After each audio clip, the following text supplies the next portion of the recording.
Le chef. Mä oon Minari, mä oon 35 vuotta ja mä oon Helsingistä kotoisin. Kiipeilen paljon, laitan ruokaa. Mä oon nyt hypännyt 20 vuotta laskuvarjolla. Mä oon hypännyt siinä ajassa 4300 jollakin tarkkuudella. Isä lensi lentokonetta meidän laskuvarjohyppykerholle ja kasvoin siellä eri lentokenttiä nuohotein ja pakkaushallin lattialla noita kuminauhoja keräilee ja niitä myydä muille hyppääjille. Ja tuli 15, niin sitten sen jälkeen niin menin totta kai ekana tandemille, kun oli syksy, ja sitten sen jälkeen niin se heti seuraavana keväänä niin kävin kurssiin. Siitä se sitten vähän alkoi, jäi päälle. En ole osannut keksiä mitään muutakaan elämää. Kyllä mä halusin itse hypätä ihan lähtökohtaisesti tosi paljon. Mulla oli alkuun semmonen, että sanotaan ennen ensimmäisiä pitkiä vapaita, niin oli semmonen, että niinku oli aika varma, että ei jatka enää. Mutta sitten kun tunsi ihmisiä jo siinä, niin sit sen takia, kun niiltä sai rohkaisua siihen, että jakso hypätä sinne 8 asti ja sitten kun pääsi sinne vapaaseen, niin sit se oli menoa sit sen jälkeen. Että ensimmäinen reaktio eka hypyn jälkeen, se oli mustaa. Mä en muista mitään siitä ensimmäisestä hypystä. Toka hyppy oli paljon semmoinen, niin se jännitti ja siinä taisi jotain huutaakin varjon varassa, mutta eka hyppy on pelkkää. It's all black. Maukan coachaaminen, sukellus-uloshyppy on jäänyt mieleen omalta oppilasajalta. Että mä painin sen kanssa hypyn vai 2 ja se ei oikein mennyt pitkään, mutta sitten Maukka jeesasi sen sillä tavalla, että se meni maaliin. Se on jäänyt ainakin mieleen. Oli se niinku jännittävää, ainakin ekat itsarit oli, sen mä muistan, että ne oli perkeleen jännittäviä, mutta 8 sen jälkeen niin kyllä se oli vaan intoa ja sit se jotenkin katosi se pelko siitä. Hyppyjä mulla tuli ekassa 3 vuodessa varmaan 500 hyppyä. Sitten mä tulin täysikäiseksi ja löysin juhlimisen siinä sitten. Siinä tuli semmonen pieni notkahdus, ehkä 50-100 hyppyä vuoteen. Ja sitten 2014 mä aloitin mekkoilun. Tulin aika nopeasti aika hyväksi siinä, aloin coachaamaan siinä, niin sitten sen jälkeen niin alkoi tulee 300, 500 hyppyä vuodessa parhaimpina vuosina. Ja nyt on semmoista tasasta 200. Ikimuistoisin hyppy tähän mennessä on kyllä mä sanoin, että se on varmaan, me oltiin Floridassa 2017. Tuommoisessa niin demojengissä Väykän kanssa. Tuolla hypättiin paljon kaikennäköisiä uskomattoman siistejä hyppyjä, mutta yksi hyppy, mikä on jäänyt sieltä mieleen, on se, kun hypättiin 20V XRV, eli hypättiin kuvun kanssa mekoilla ja meitä oli 20 mekkoilijaa siinä. En ole nähnyt niin isoa muodostelmaa oikein missään. Me hypättiin se vielä silleen, että me hypättiin meren päältä ja tultiin kentälle päin, niin se on jäänyt kyllä ehkä niin kuin ykkösenä, mutta on monia. Ajattelin kyllä, että tää tulee olla yksi siisteimpiä hyppyjä ihan ylivoimaisesti. Se lähtökohta siihen oli jo niin semmonen, onko tää edes mahdollista. Tykkää jostain asiasta niin paljon ja on innostunut jostain asiasta niin paljon ja pystyy jakamaan sen saman fiiliksen 20 muun samanhenkisen ihmisen kanssa. Se oli ainakin niin kuin semmoinen päällimmäinen, että miten siistiä, että täällä on niin kuin hyviä kavereita, ketkä ajattelee samalla tavalla hyppäämisestä ja pääsee tekemään hienoja juttuja niiden kanssa, mitä ei ole vielä toistettu.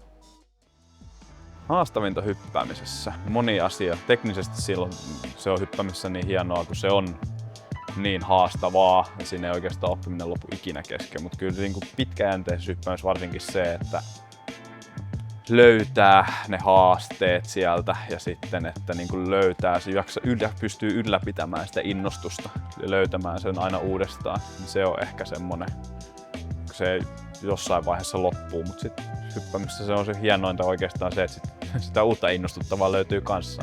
Lajeja löytyy ja ihmisiä löytyy erilaisia, kenen kanssa pääsee niitä tekemään. Varmasti se. Miten laskuvarjohyppääminen on muovannut mun elämää? Se on muokannut mun elämää sillä tavalla. Se on mun ammatti. Mun koko elämä pyörii sen ympärillä, että mä pystyn hyppäämään mahdollisimman paljon.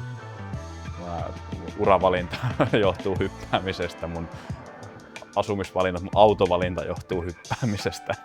Oikeastaan kaikki, mitä mä teen tällä hetkellä, johtaa siihen jollain tavalla hyppäämiseen ja että mä voisin tehdä sitä mahdollisimman paljon. ihan vaan koska se on niin perkeleen kivaa.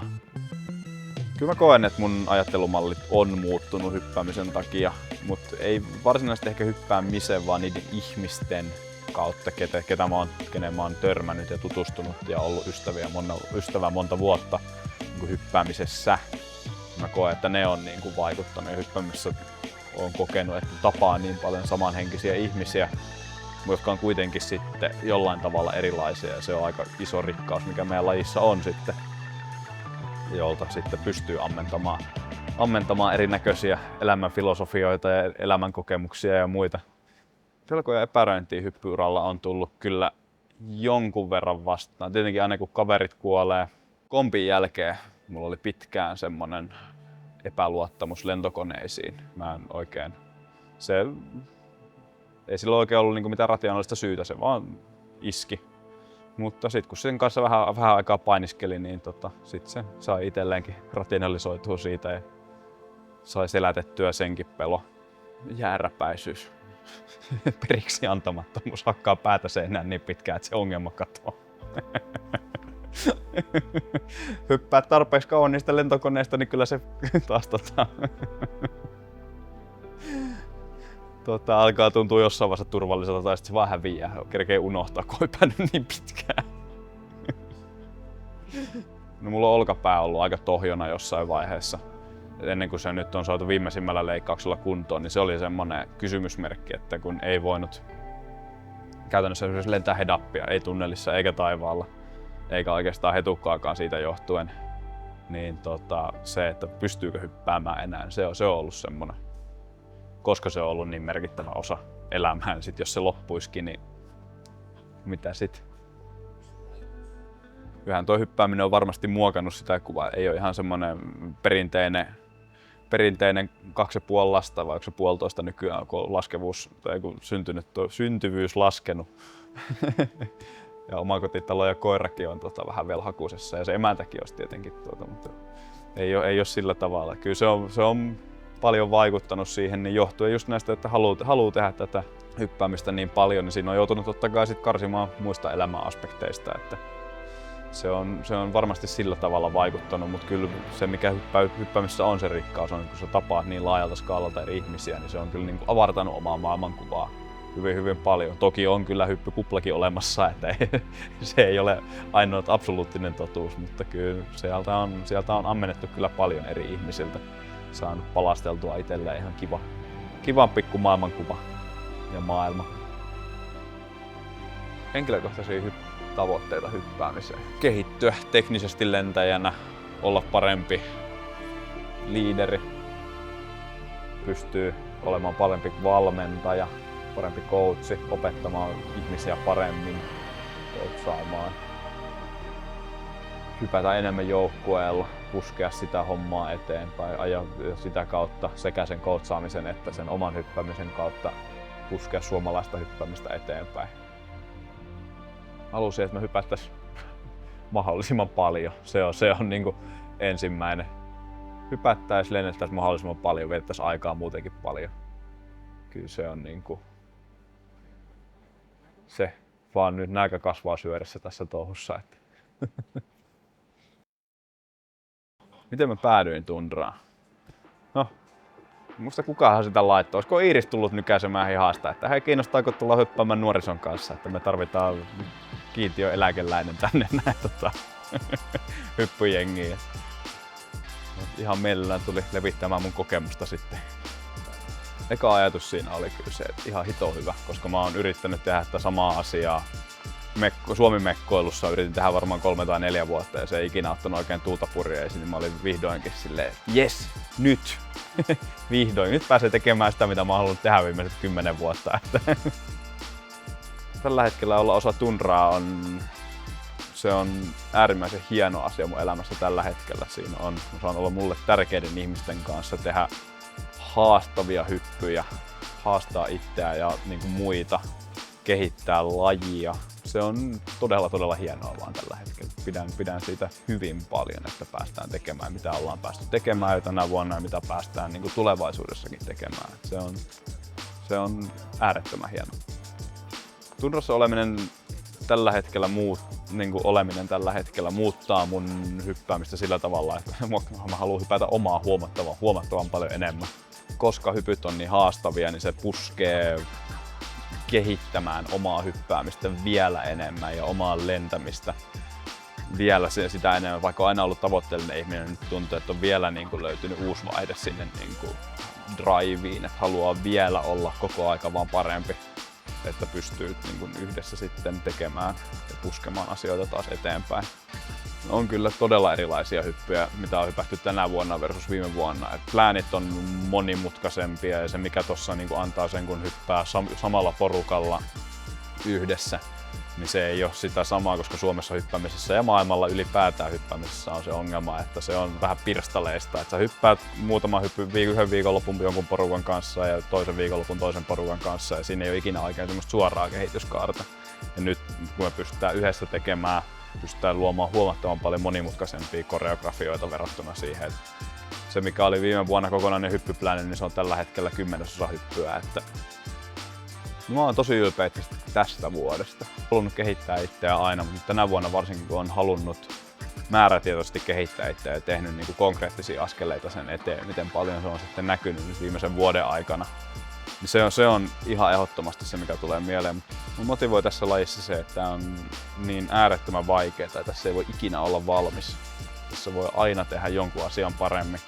Ja se vapaus, minkä tuo taivas tuo meille, että siellä on käytännössä meillä siinä minuutissa, sieltä ei lopu tilaa kesken ikinä, niin sen tilan käyttämiseen on niin kuin loputon määrä yhdistelmiä hypyillä, niin siinä ei käytännössä lopu ikinä tekeminen kesken ideoiden sekä niin kuin toteutuksen osalta.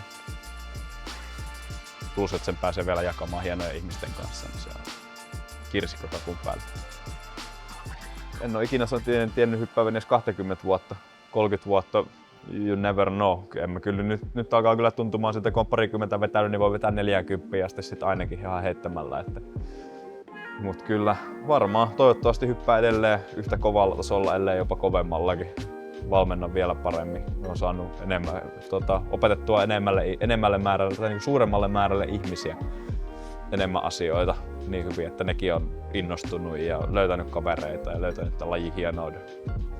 Tehdä tässä sitä niin kuin omaa juttua, oman näköistä lentämistä, keksitään se oma lentäminen sieltä, niin kuin oman näköinen, oman tyylinen lentäminen sieltä niin kuin oman hyppäämisen kautta ja sitten sen jälkeen aletaan myrkyttämään muiden mieltä sillä. Tuodaan ns. Oma kädenjälki. Hyppääminen on niin paljon muutakin kuin vaan koneesta hyppäämistä ja laskuvarjon avaamista. Se ei ole vaan harrastus, se on elämäntapa. Ihmiset ja se laji itsessään tekee siitä sen elämäntavan arvoisen. Jos mietitte hyppäämisen aloittamista, niin tehkää se. Se ei välttämättä muuta tehdä elämää heti ensimmäisellä kerralla, mutta sitten kun käytte toisen tai kolmannen kerran tai neljännen kerran siellä hyppykerralla ja näette miten hienoja ihmisiä siellä on ja miten pääsette jakamaan sitä hommaa, niin that's the deal.